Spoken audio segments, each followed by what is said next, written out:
Dan pemirsa, kunjungan Paus Fransiskus ke Jakarta pada 3 hingga 6 September 2024. Dan pemirsa, kita sebelumnya akan melihat bagaimana kondisi terkini di Kedubes Vatikan di Jakarta. Sudah ada rekan Rizka Sasabila. Rizka, bagaimana kondisi terkini di sana? Silakan Rizka.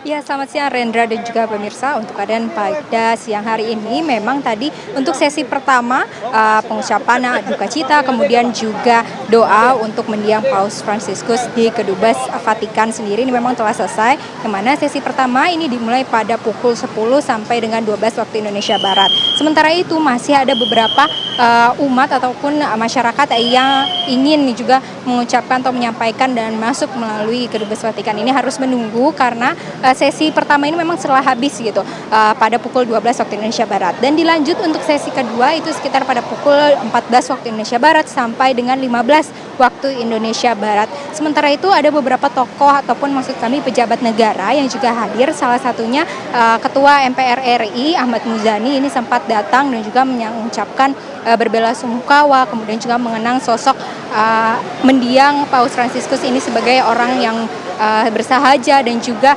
sangat-sangat berkenaan atau orang yang sangat menjunjung tinggi persatuan antara umat dan juga persatuan antara umat dan juga antara agama lainnya. Sementara itu ini kami mendengar informasi bahwa ada salah satu pejabat negara yang akan datang, ini RI 25. Tadi kami mendengar ini memang untuk Menteri Agama ini juga turut hadir, baru saja hadir. Mungkin nanti setelah beliau datang untuk menyampaikan doa, kemudian juga duka cita, mungkin kita bisa bertanya bagaimana Menak ini mengenang sosok mendiang Paus Fransiskus yang juga sempat datang ke Indonesia pada tanggal 3 sampai juga 6 September 2024 yang lalu. Yang mana kalau Rendra dan juga pemirsa bisa melihat ini ada rombongan mobil, yang mana kalau misalkan dari jauh karena memang media ini tidak boleh masuk sampai dengan ke pekarangan di Kedubes Vatikan dan kami hanya bisa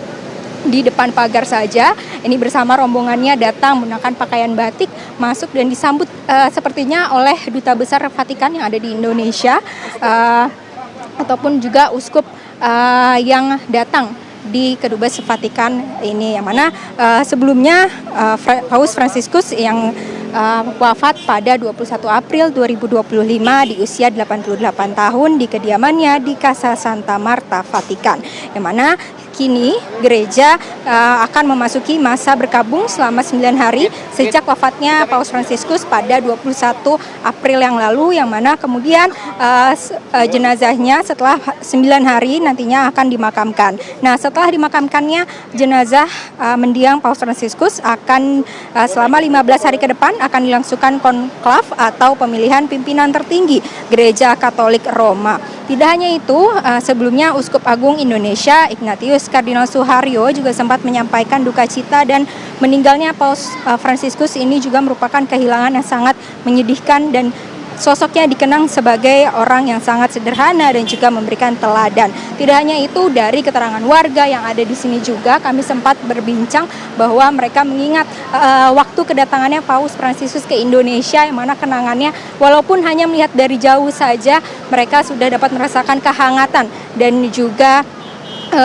kesederhanaan dari Paus Fransiskus pada saat ia datang ke Indonesia, yang mana beliau ataupun mendiang Paus Fransiskus ini datang memang dalam perjalanan apostolik di negara Asia, yang mana Indonesia menjadi salah satu negara tujuan. Sementara itu demikian, Rendra. Baik, terima kasih Rizka, informasinya langsung dari Kedubes Vatikan di Jakarta. Selamat tugas kembali.